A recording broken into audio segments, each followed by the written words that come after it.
Area legislators met with an array of social service providers at a breakfast gathering at the United Counseling Services main office in Bennington on Monday, January 14th. The lawmakers, some of whom will be heading to Montpelier for their first terms, heard about some of the needs that several of the providers felt required more resources and attention directed at them. Chief among them was mental health, a wide spectrum ranging from suicide, depression, and childhood trauma.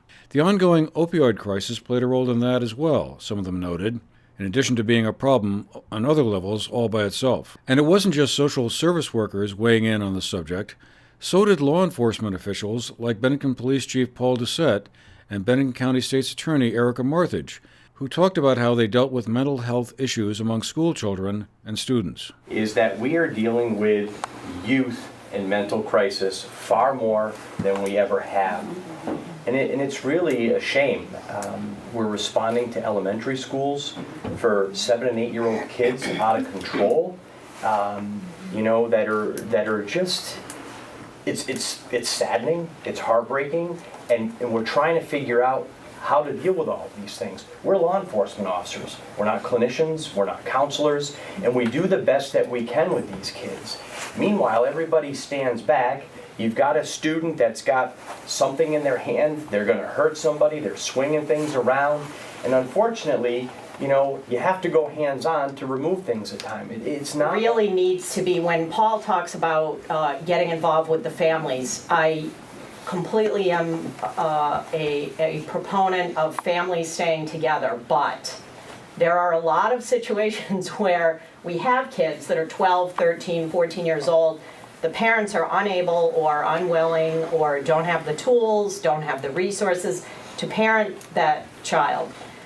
That's where my office gets involved. DCF needs to be able to go in and assist with getting services in the home to keep the kid at home, but with as much support as they can. But in the event that they can't, we need programs that really are a complete, holistic, looking at every aspect of what we can do for this child. And they were followed by Katie Aiken, the Community Family Services Manager at the United Counseling Service. It's branched out into Arlington, and now VBA has been calling me because what I find in these trainings is that the teachers and the paras that receive it really have those aha moments about why is it's not a discipline issue, it's a biologic response from trauma that actually causes some of these behavioral reactions.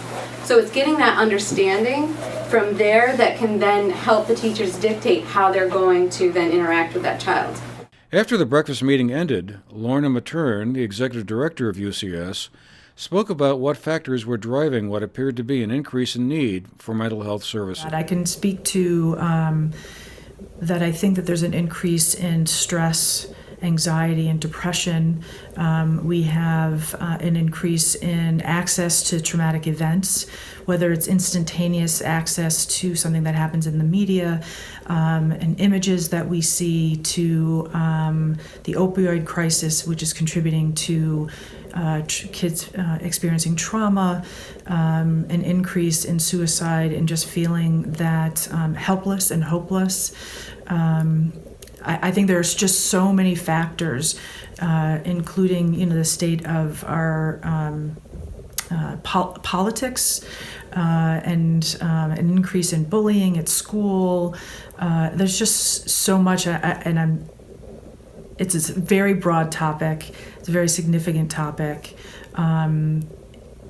And it's something that we really need to be concentrating and looking at, and looking to, really provide support and services to kids in schools, and getting to the younger age group to help them learn how to navigate this world of ours, that there's a lot going on and a lot happening, and needing to have the skills to be able to respond to what life kind of throws at them. The breakfast itself gave the lawmakers, who included State Senators Dick Sears and Brian Campion, and State Representatives Jim Carroll, Mary Morrissey, Timothy Corcoran II, David Durfee, Nelson Brownell, and Chris Bates, to talk about some of their priorities as the legislature began a new session. Newly elected member David Durfee requested an assignment on the House Health Committee, he said.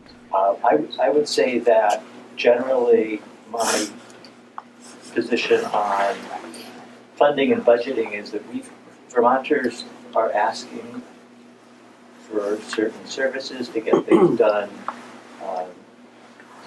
We need to be prepared to fund the things that we say we want to have done. And mental health care is a priority, and it's underfunded, which is, I think, something most of us here would agree with. Let's find the funding. If that. More than 70 people attended the breakfast at UCS, and Director Matern said she hoped the lawmakers will be able to take away what they heard, particularly about mental health issues, back to Montpelier and incorporate that into their work. For the GNAT-TV News Project, I'm Andrew McKeever.